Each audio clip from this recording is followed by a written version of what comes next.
So that gives me a good opportunity. It's good and bad. The bad is I will not be able to share the points, but a good opportunity for me to share some of the solutions that we feel that we are already available from IBM. To talk a little more, I actually want to get some feedback from you because I have not seen much of interaction as yet. So how many of you are involved in managing or designing or planning data centers? Quite a number of hands.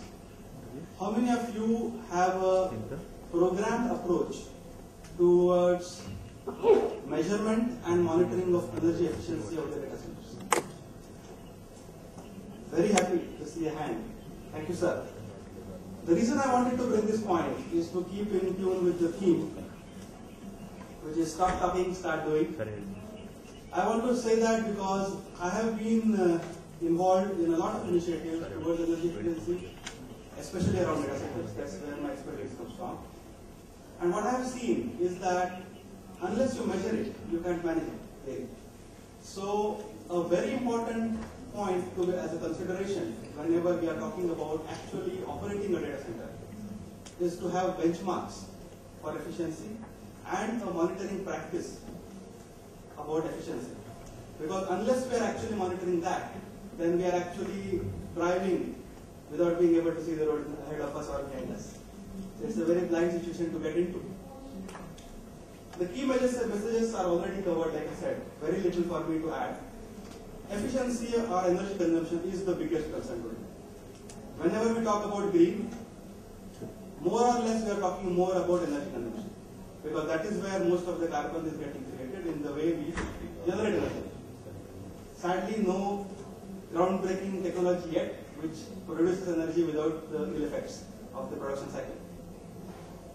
With the energy efficiency metric, you add all the problems in the designing and planning of data centers.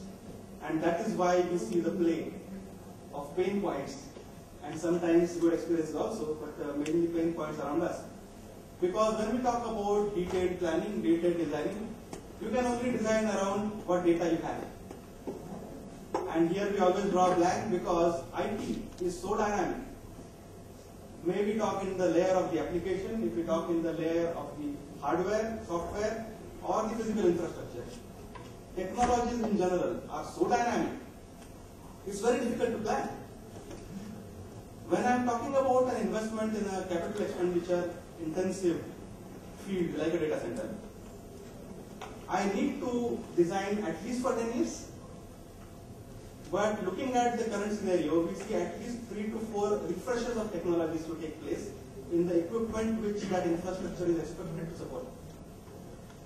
How is it that we can design it so well that we will remain efficient, let any IT come? Very difficult to do. So what I will share with you is certain things that we are doing at IBM to try and tackle this situation.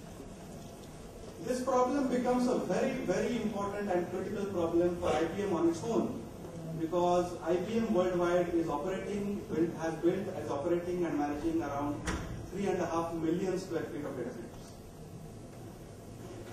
And around 80% of that is for our own consumption.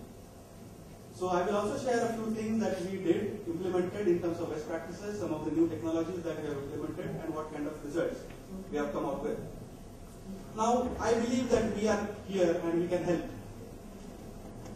The fact that gives me this confidence is because of what we have already done on our own. Because the only way I can stand here and talk confidently to you about what kind of problems you will face and what kind of techniques exist today in addressing them is because of something which we at IBM have already faced in the past. Another unique thing to talk about is what I handle. What I handle is called as a service product line in IBM. Now, it's a unique word in a way, because typically product and service is not really the same.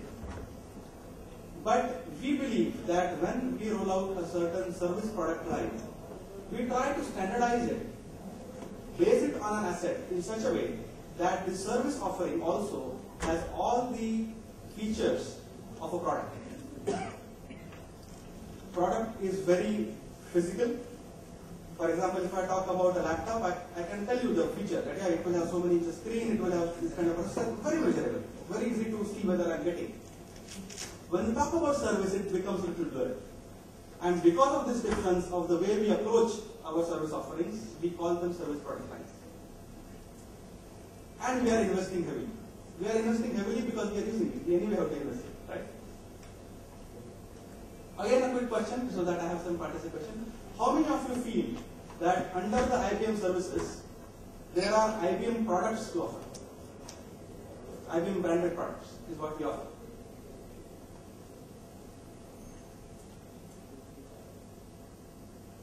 Great. So nobody feels that way. I'm very happy because that is true. When I talk about site and facility services, which is a division of IBM which I represent, we really don't sell any products. We are absolutely vendor and technology agnostic. And what we specialize in our services is to help you through the entire life cycle of our infrastructure for data center. Be it planning, be it strategy, be it consulting, design, build, operate, manage, and revamp. And we bring in our expertise, and that is our offering. And an expertise which has attributes of product. So very predictable and measurable. We have already covered the main point that I need high availability and I need to reduce my efficiency, reduce my power consumption. A very tricky situation, but there are technologies available today wherein you can improve your reliability of the system, that is fault tolerance, without having the need to sacrifice efficiency. There are technologies in power, there are technologies in cooling, there are technologies on the hardware side, there are technologies on the software side. It is really possible. But what is the catch? The catch is the execution. Typically what we have seen, the catch about getting the actual performance of a data center that we designed and planned for, a very large proportion of it actually depends on how we execute it and how we are operating it. So what is it that can be done about it, really? So what can be done about it is the way we address the situation by creating assets. What do I mean by assets? The way we work is that whenever we have built a large data center, let's say, and we are operating it for the last 20 years, and we find that there are usual things which we miss. Having built so many data centers, we have a big list of it. So what we do is we create that into an asset, so that the next time I want to build something similar, I have a ready reckoner list with me so that I don't miss the same thing again. So we try to make an evolutionary attempt at mistake proofing and improving the performance of the infrastructure that we create. There is always a big discussion in the planning. Should I go for a tier 3? Should I go for a tier 4? Or is tier 2 sufficient for me? Very difficult to guess. Obviously, tier 4 is more expensive to build and operate than tier 3. Lowest is tier 2, even lower is tier 1. But we feel that between tier 3 and tier 4, there is a very high expenditure for a very low gain of reduction of downtime in terms of availability. We are very actively working with the availability institutes and the uptime institute worldwide, where we are demonstrating by analytics that there is really very little difference between a tier 3 and a tier 4 in terms of the actual reliability, statistical reliability. Another point to gauge here is that whenever I talk about reliability, I talk about tier 3, let's say 99.99% uptime. There is a caveat here, and the caveat is that this is what is design reliability. And there is always a very large gap between a design reliability of a system, which is statistical, and the actual reliability of the system that you get when you start operating. Again, here I want to put in focus the fact that how do I ensure that, okay, I will not have operational issues which affect my reliability, in spite of my design being right. Again, I bring in the follow assets. So we actually have assets which we have developed, wherein we are able to give a landscape of what all my operating procedures should consist of. How should I design my processes in the operation and monitoring and management of data center, and so on. Why do we do that? Because we use it anyway for us. So it is very easy for us to develop this kind of knowledge. Another thing that we do is flexible to support new technology. This graph is to give an indication of how difficult it is to plan it. The kind of density increase that we are seeing is unimaginable. While we still see a lot of efficiency improvements also. For example, do CPUs today consume lesser watts for the same computing power as earlier? Yes. But do I need the same computing power today? And that is where the catch is. Because our need to depend on IT is far outgoing the benefits of efficiency of component efficiency that we are talking about. So it is very important to focus on the overall system of the data center. And when I say system, not only a mix of components, I am talking about all the phases. So when I say I want to have a very efficient data center, efficiently designed, efficiently planned, efficiently deployed, efficiently monitored, and efficiently operated. Unless we are able to achieve this end-to-end synergy between all the functions and life cycles of the data center, we will always have something amiss. Not to cover the slides too much, because we all know the biggest consumption of a data center is energy in terms of its life cycle. Very easily it outruns the capital expenditure even in as low as 2 years or 3 years. We are spending more on operating the data center. Where is the culprits? The biggest culprit is in the cooling in terms of infrastructure and in the power delivery. Now in both of these there are technologies available which are efficient per se, but when we start operating it, it is not that efficient to me anymore. Why is it so? It is because every efficiency has a curve. So when I load a particular component to the fullest, that is asset utilization, only then it will work efficiently. So although the component is very efficient, if I am underutilizing it, I still don't get the benefit of efficiency. So how do I get around this? The easiest answer is right sizing. And this is the reason which is the main cause for getting inefficient data centers in spite of deploying very efficient components. So what size is the right size? Very difficult question again. Looking at the roadmaps of IT, looking at the roadmap of technology, very difficult to gauge. What kind of size is the right size today? Again, the older technologies force us that, okay, at least build something today. At least the shell, or at least the substation transformer, or at least the HT panel. Something you have to build today. But again, will I definitely be able to use it after 7 years, 8 years, 10 years? There is no guarantee there. So what we decided to do in IBM in terms of our services, we created templates for design of data centers. How to go about it? The first one was the scalable modular data center, wherein we explored and practiced a lot of techniques of scalability, modularity to ensure that we are able to right size while meeting the requirements of the future. The same thing blew up into the scalable modular data center is able to give you data centers up to 5,000 square feet in a modular fashion. We wanted to go bigger because we also use bigger. So we created an architecture called Enterprise Modular Data Center, where we are able to create a data center up to 20,000 square feet. But while having a standardized design approach, by ensuring green practices, not only in terms of energy consumption, but the use of materials, reusing of materials, and stuff like that. There are already architectures available like the Enterprise Modular Data Center. We also have created architectures like Portable Modular Data Center and High Density Zones, but not to talk about it too much. What is so great about the Enterprise Modular Data Center? What we feel is the greatest asset in the Enterprise Modular Data Center is that vertically it has the capability to scale 3 times in terms of density, and horizontally it has the capability to scale up 4 times in terms of the floor space.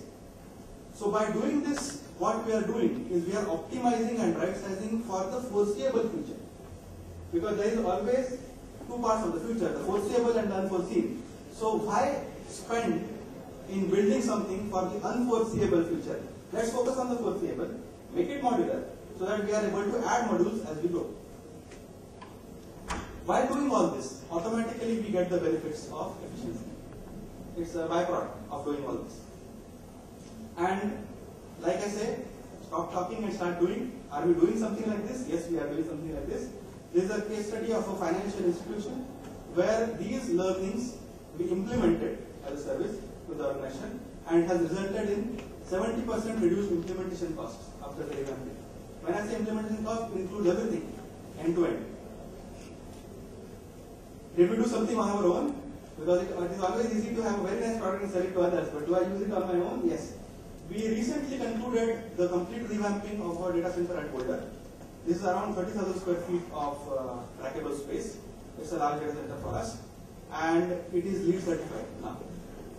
Some economies that we were able to achieve in that region, we are able to use free cooling for more than 50% of the time in the day.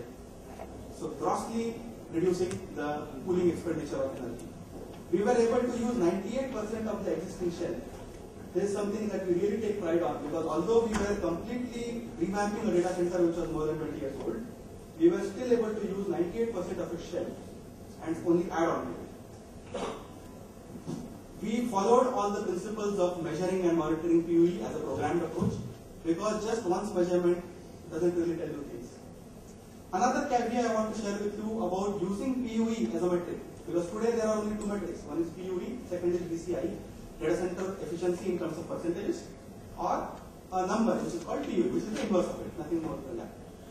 The problem with PUE is that although it gives a good benchmark for your data center to see whether you are improving or not, there are ways to go around it. Because in the PUE, if you have a low PUE and you have a low utilization of your infrastructure, you can simply improve the PUE by putting in more load. To give an example, if I simply double the number of servers in, whether I need them or not, my PUE will increase. But does that mean that my data center became more efficient? So there are catches in using PUE. So we believe that a programmed approach to efficiency measurement is very important. We need to do an assessment, set a benchmark, compare that benchmark with the industry standards. Industry standards, not global. Industry standard of that country, or more importantly, that environmental region. Because like I told you, in Boulder, we are able to use free cooling. Why? Because it is so cold there most of the time. Now, I cannot compare that PUE with a data center I am building in Hyderabad, or Bangalore, or Pune, where I know the environment is completely different. So, we need to create these benchmarks, manage it and measure it against the benchmark, and then work out a programmed approach to periodic revisiting and revamping the data center to improve the efficiency. So to give a summary, there is a need to balance risk and availability, because there is cost involved. It's always easy to say that, okay, I want a very reliable data center, but there needs to be a deep study to find out how much do I really need to spend, because I should not be spending more than my risk. There is a need to align business and IT requirements to pay as you go. There is a need for greater teamwork in the erstwhile IT and facility teams, because IT cannot continue to say that infrastructure providers have to be magicians. I will not forecast anything, but you give everything I want when I want. So there has to be more teamwork wherein rightly set targets are met by the infrastructure team for the IT. There is a need to optimize the life cycle cost, and we have to consider long-term approaches when looking at investments in the especially equipment which are highly operating expenditure intensive. There is a need to be more flexible in our design approach, so as to allow future expansion and compatibility issues with the future IT which we don't even know today. And there is a need to be fast. The asset-based services that I was talking about greatly enhance the speed of deployment itself, because most of the large engineering is already done and those learnings can be quickly applied. Just to summarize, we need to look at two ways with existing data centers. We need to look at ways to extend the life of existing data centers, because not always is a new data center the solution. So there are ways in which we can also help to extend the life of your existing infrastructure. We need to rationalize the data center infrastructure across the company. So there are always possibilities for physical consolidation, rational consolidation, and so on. All these are opportunities for us to make a difference. Thank you. I will be for the question and answer session and also for the